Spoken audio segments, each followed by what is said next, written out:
Right. It's November 2015, paper 3-3. The angles A and B are such that sine A plus 45 equals to 2 root 2 cos A, 4 sec square B plus 5 equals to 12 tan B. Without using a calculator, find the exact value of tan A minus B. Alright. So firstly, tan A minus B क्या होता है? इसका आपके पास formula है, that is equals to tan A minus tan B divided by 1 plus tan A tan B. तो basically मुझे इसकी value चाहिए, ठीक है ना। अब आपको इसके लिए tan A tan B ये दोनों चाहिए होंगे। वो tan A और tan B निकालने के लिए आपको ये दो कंडीशंस दी हुई हैं। तो पहले हम स्टार्ट करते हैं साइन से। साइन A प्लस 45, अगर यहाँ पर हम लगाते हैं साइन का working formula, so it's a sine A cos B plus cos A and sin B।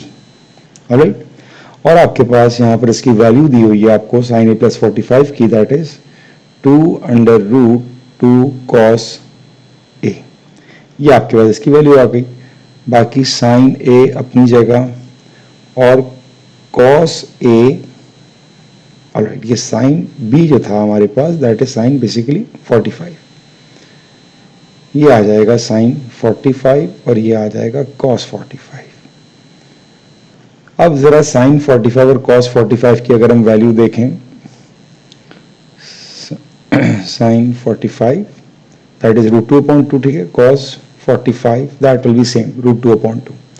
तो मेरे पास sin 45 और cos 45 की वैल्यू सेम आ रही है। तो sin A cos की वैल्यू लिख दूंगा यहाँ पे, ठीक है ना, प्लस cos A और sin की वैल्यू प्लेस कर दूंगा, that will be root 2/2। Root 2/2 यहाँ भी और रूट 2/2 यहाँ भी, और ये लिखा हुआ है 2 अंडर रूट 2 cos A। ऐसे ही अब रूट 2 आपको हर जगह नजर आ रहा है, तो यहाँ पर रूट 2 और रूट 2 हो गया कैंसिल, ठीक है।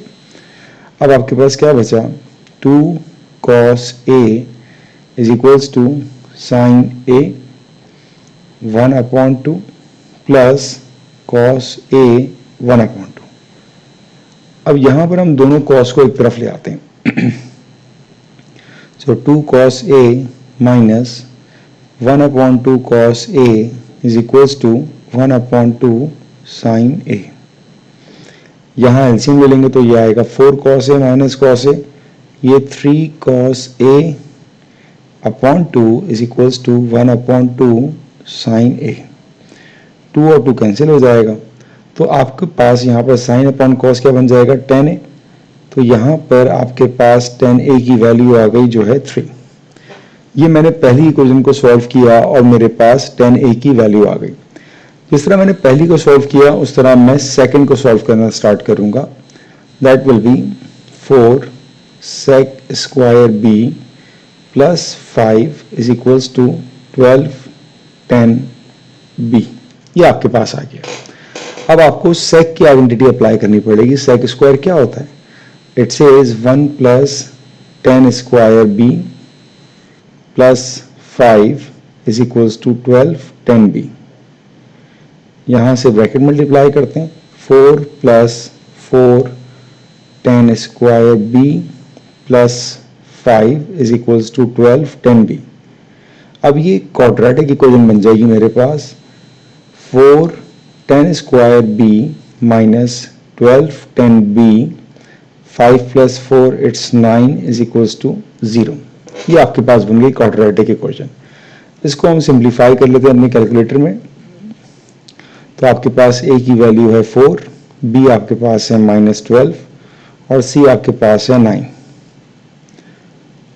तो आपके पास tan B की वैल्यू आ रही है 3/2, tan B is equals to 3/2, और दूसरी आ रही है आपके पास, दूसरी भी ये आ रही है मेरा ख्याल है, 1 मिनट, 3/2, यस, दूसरी वैल्यू भी आपके पास सेम ही आ रही है 3/2, ठीक है। तो मेरे पास tan A और tan B की वैल्यूज आ गई हैं। आपके पास tan A और tan B की वैल्यू आ चुकी है, तो हमने शुरू में जो इक्वेशन लिखी थी दिस वन, अब हम सारी वैल्यूज यहां पर प्लेस करेंगे। सो 10a minus b is equals to, what is 10a? 10a is 3.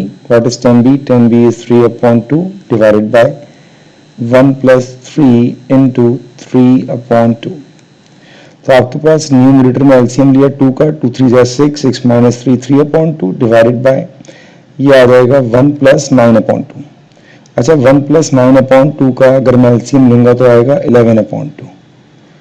2 और 2 कैंसिल हुआ तो आपका आंसर आया 3/11।